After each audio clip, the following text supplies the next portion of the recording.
Hi guys, in this short video I will tell you that how you can easily delete your Reddit account on your mobile. That's quite simple, but before starting the tutorial make sure that you have liked the video and you have subscribed to my channel.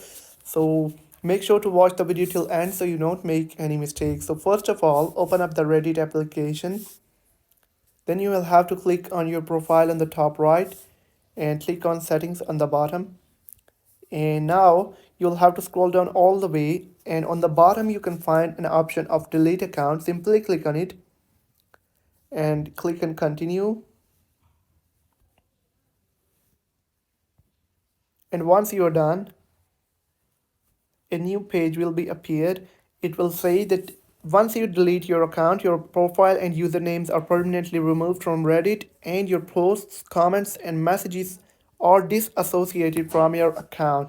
So that's the last place that you want to do. You have to click on to delete your account. Once you click on yes, delete, your account will be permanently removed and you cannot recover it anymore.